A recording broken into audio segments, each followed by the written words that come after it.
Welcome to the debate. So today we are examining a highly detailed, incredibly surreal record of a dream.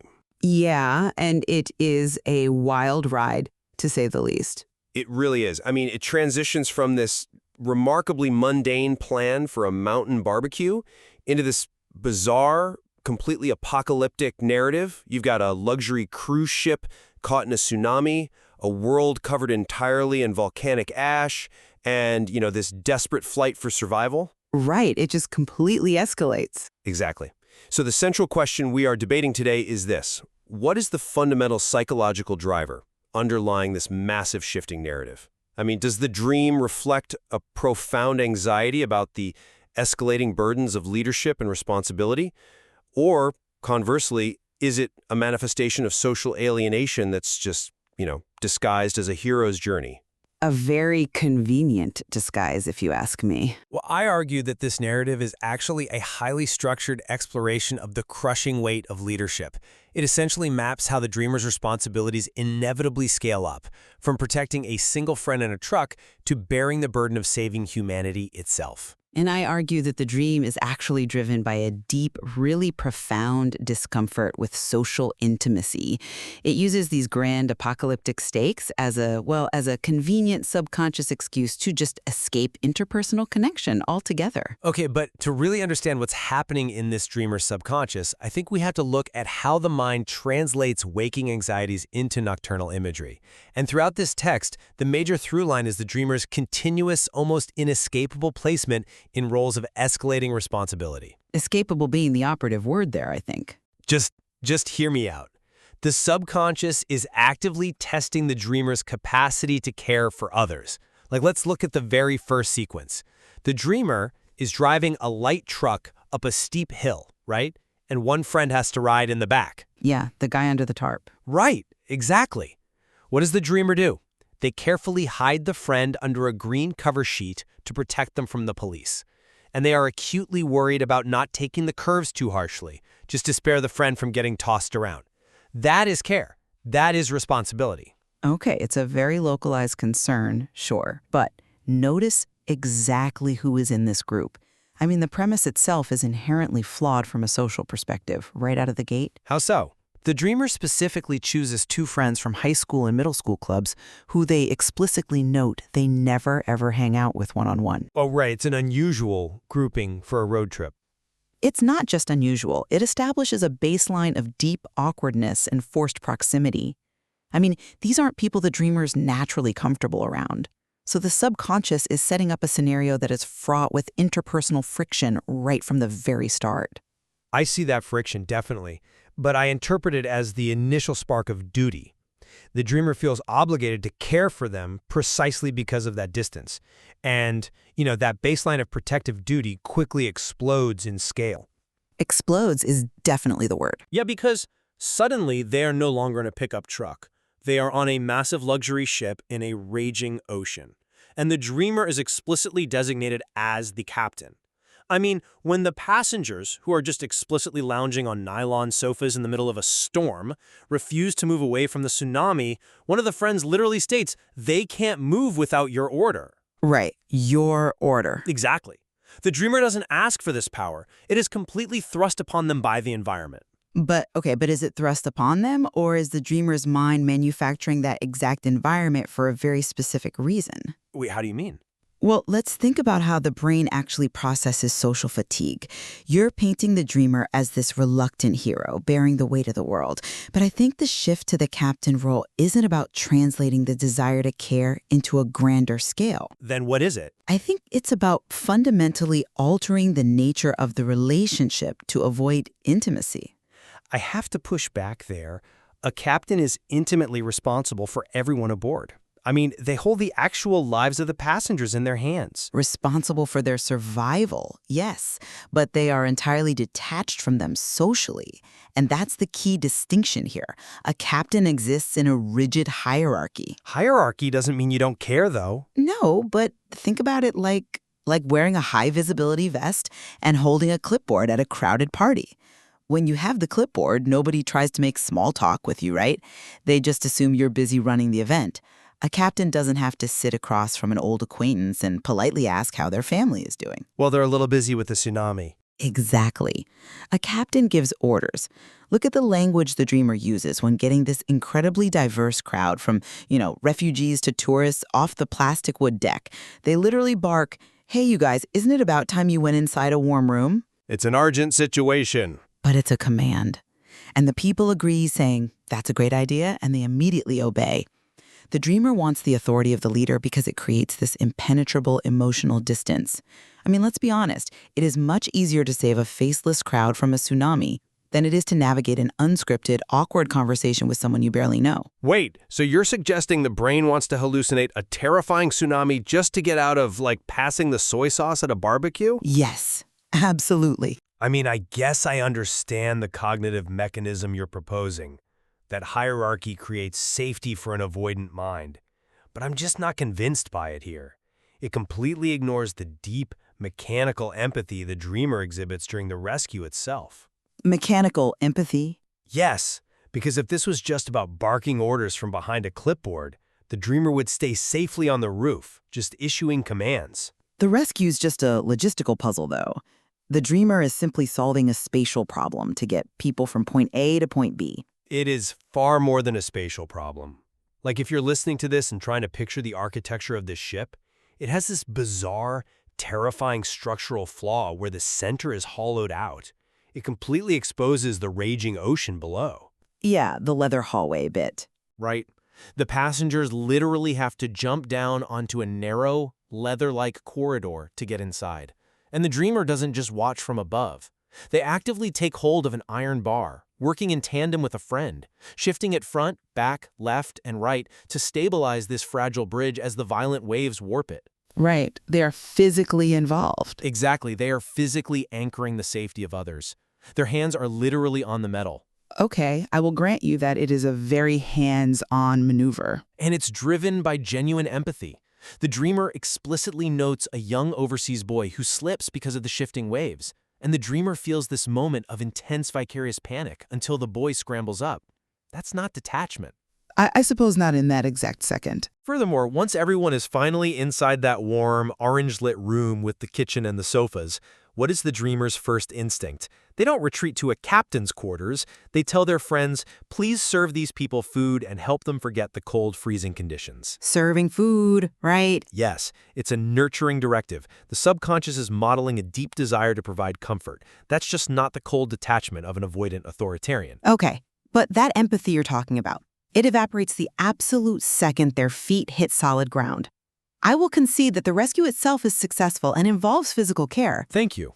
But we have to look at the immediate aftermath, because that is where the heroic veneer cracks entirely. They survive the storm. They reach the legendary rock wall of Argentina. The crisis is completely over. And what does the dream do? It goes back to the barbecue? Right. It strips away the hierarchy and forces the dreamer right back into a normal, unstructured social setting. The mountain barbecue they originally planned. Which makes perfect sense. I mean, the mind is returning to the baseline plan after resolving the anxiety spike. Yes, but how does our noble, deeply empathetic captain behave when the physical danger is removed? They become incredibly petty. Petty? Incredibly petty. They are sitting at a table with 4 friends. The weather is perfect. There are lush greens everywhere, but the dreamer is utterly miserable. Why? Because they aren't having a communal yakiniku grill. They are eating isolated Japanese side dishes out of cheap, thin plastic bento boxes. Well, they're disappointed with the catering. It's more than that. They are furious that they can't drink alcohol to grease the wheels of conversation. They explicitly complain about feeling suffocated. They literally say, you can't drink with this kind of food, and note that they are full just from the exhausting effort of talking and paying attention to everyone. Look, social fatigue is a very real phenomenon, especially in the wake of a massive adrenaline dump like, surviving a tsunami. Is it just fatigue, though, or is the mask slipping? Let's really dig into the psychology here. In an emergency, your role is clear. The script is written. Save the people. Right. But at a barbecue with weirdly matched friends, there's no script. Ambiguity is terrifying to an avoidant personality. If this dream is fundamentally about the nobility of leadership and a profound capacity for care, Why does the dreamer become so intensely resentful the moment basic, mundane interpersonal connection is required? Because the burden hasn't actually lifted. It has just changed shape, and the dreamer feels the profound cognitive dissonance of that shift. A shift from saving lives to eating from a plastic box? Yes. You have to remember, the text notes a previous memory where the dreamer organized a barbecue for 15 to 30 people, and they recall how incredibly difficult it is to, quote, enjoy the meal in front of you while paying attention to everyone. Yeah, they hated it. Think about the last time you hosted a large dinner party. Remember that specific buzzing exhaustion of trying to monitor 30 different people's comfort? That's what we are seeing here. Exactly. They hate doing it. No, they don't hate the people. They are overwhelmed by the responsibility of the caretaking. The dream mechanism here is translation. The shift from the intimate bento boxes to the massive cruise ship represents how social caretaking scales in the anxious mind. So the party feels like a sinking ship? Exactly. Trying to manage the happiness of 30 disparate people feels psychologically exactly like trying to navigate a ship through a storm. When they return to the barbecue, the dreamer feels trivialized by the plastic containers after preparing for a massive undertaking. I think that's a very generous reading of someone just being grumpy about a bento box. Well, the definitive proof that this is about the burden of leadership comes right after the barbecue. The moment the friend says, "You don't have to worry, you're the leader," the illusion of peace shatters entirely. Right on cue. The sky literally falls. It does. The world is instantly covered in thick, gray volcanic ash. The lush green trees wither and die. And this brings us to the climax, which I firmly believe cements this as a narrative of crushing, tragic duty. Okay, let's look at the climax. The dreamer leads their small group of friends to the very top of the mountain to face the architect of this apocalypse. They encounter this Peter Pan-sized girl with a green body who commands creeping vines. I interpret her as the embodiment of chaotic, uncontrollable nature. She's the ultimate force that a leader just cannot negotiate with. A force of nature. Really, that's how you read her. Yes, an elemental antagonist. And she creates this brilliant trap. When the group tries to cross a fragile vine bridge on all fours, they are suddenly bound. The dreamer is attacked first. Their left hand is wrapped, then their right. Right, the vines grab them. And they physically fight back. They violently tear the vines off, yelling for a tactical retreat. But when they turn around, their friends are already fully sealed in this plant prison. And what is the dreamer's response to seeing their friends permanently sealed away? They jump off a cliff. They utilize a mechanical escape because it is literally the only option left. They find these human-sized wings with screw-like components. But you have to listen to the context of the departure here. The context where they leave their friends to die, the friends literally command the dreamer to leave. They scream, "You are the leader, so you must not die. If you die, this world will end." The dreamer tries to move forward, but the wings are agonizingly slow. There is no joy in this flight. Well, they're flapping metal wings with screws in them. They drift away toward the luxury ship, which is now 3 kilometers away, completely isolated under its own solitary rain cloud. It is the agonizing duty of the surviving leader. They must carry the immense guilt of leaving their friends behind, because the survival of the world itself demands it. Okay. I see the tragic heroism you're constructing there. But let's take a step back and examine how an avoidant personality actually scripts a dream. I really want to challenge what that enemy in the climax actually represents. The green girl? Yes, you called her a force of nature, but let's look closely at her. She is not a faceless storm. She is not a dragon. She is a Peter Pan-sized girl with human skin and human clothes, despite her green body. She is childlike. True, she has a human form. And her weapon isn't fire or lightning, it's vines. She traps people by binding them when they touch the environment. I argue this is a brilliant, genuinely terrifying psychological metaphor for clinging, restrictive social relationships. Wait, you think the vines are literally social ties? Absolutely. Think about the dreamer's core anxiety throughout this entire text. They hate small talk. They feel suffocated by the bento box conversation. They are exhausted by having to pay attention to people. So what does their subconscious do? It makes a monster? It manifests a villain who, literally binds you, wraps around your limbs, and seals you in place. The friends aren't just killed. They're permanently, quote, sealed in the plants. They become fixtures of the environment. But if the dreamer's goal is to avoid them, why would the mind construct a scenario where the friends voluntarily sacrifice themselves for the dreamer? The friends told the dreamer to go. They validated the leadership. Of course they did. But who is writing their dialogue? The dreamer's own mind is writing the script. This is the most crucial piece of the puzzle. I'm not sure I follow. It's exactly like pulling the fire alarm to get out of a bad first date, but happening entirely within your own subconscious. The dreamer is deeply uncomfortable at this barbecue. They want to leave. But leaving just because you don't like the conversation makes you a bad person? I see where you're going. Right, so the subconscious manufactures a world-ending apocalypse and forces the friends to explicitly say, "You must leave us to save the world." It gives the dreamer a completely guilt-free, morally unassailable past to abandon them. That is a staggering level of subconscious manipulation. You're saying the brain hallucinates the end of the world just to avoid social guilt? Yes, cognitive dissonance is a powerful thing. The brain will rewrite reality before it accepts that it is being socially callous. And look at the mechanism of the escape itself. It's not organic flight. The dreamer doesn't sprout angel wings. No, they're mechanical. They strap on mechanical wings with screws. It is a cold, detached, highly engineered removal from the emotional messiness of the ground. I'll grant you the imagery of the screws and the machinery feels a bit sterile, but again, the text explicitly notes that the flight is agonizingly slow. If this was just a joyous escape fantasy, wouldn't the dreamer soar away effortlessly into the clouds?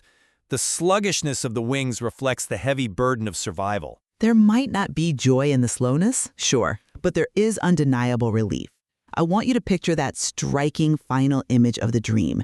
The green girl, this childlike entity, is desperately searching for the dreamer. Right, she's calling out for them. She is wandering around, shouting their name. "Where are you? Where are you?" But where is she looking? She is looking at the ground. She completely expects the dreamer to be down in the dirt, entangled in the messy, complicated web of human connection. But the dreamer isn't there. They're in the air. The dreamer is floating above it all, completely unreachable, drifting toward a ship that is 3 kilometers away. The ship under the localized rain cloud. Yes, a physical manifestation of extreme emotional distance. The dreamer has left everyone behind, entirely unburdened by their cries for connection. And it is all completely rationalized by the grand epic excuse of saving the world. The leader title is nothing more than a shield used to keep people at a comfortable 3-kilometer distance. I have to admit, framing the green girl's search of the ground as an expectation of social entanglement, that is a fascinating way to decode that imagery.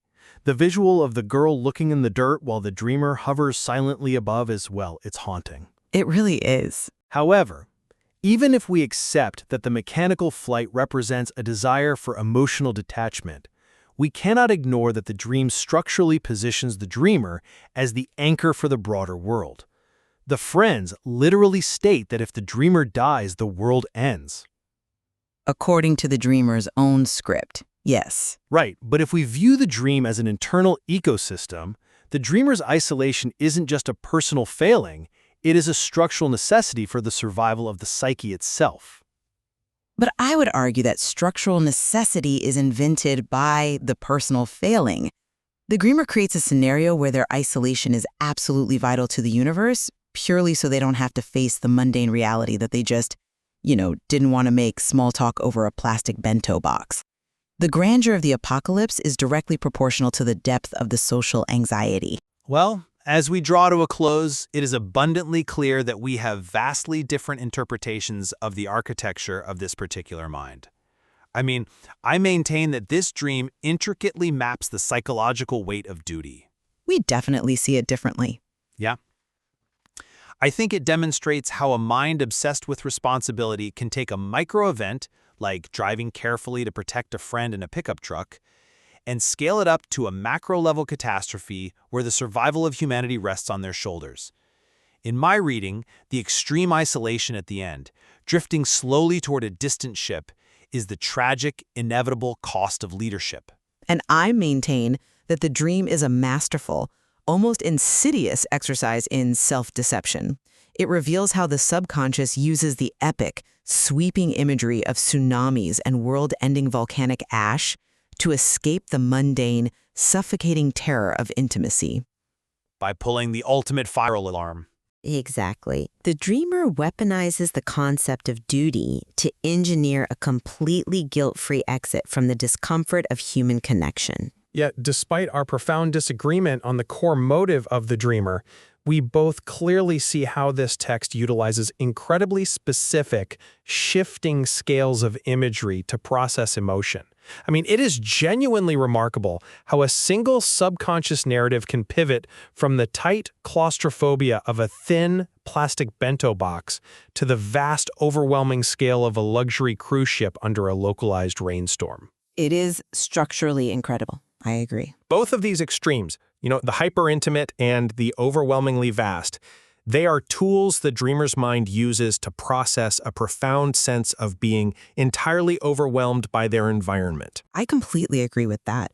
Whether it is the crushing burden of caring for everyone, as you suggest, or the exhausting, engineered effort of avoiding everyone, as I suggest, the sheer scale of the dream reveals a mind operating under immense psychological pressure.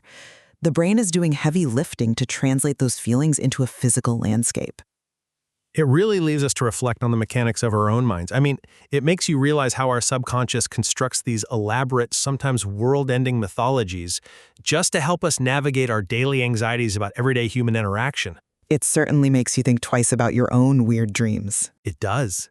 It makes you wonder, the next time you feel overwhelmed by a social obligation, what seemingly trivial event might your mind transform into a raging ocean tonight? When you look closely at your own dreams, what are the vines binding you to the ground, and just how far away is your ship? A profound question, and, well, one we might all prefer to avoid answering when we wake up. Perhaps. Thank you for joining us as we explored the intricate, escalating mechanics of this surreal landscape. Until next time, keep examining the scales of your own world.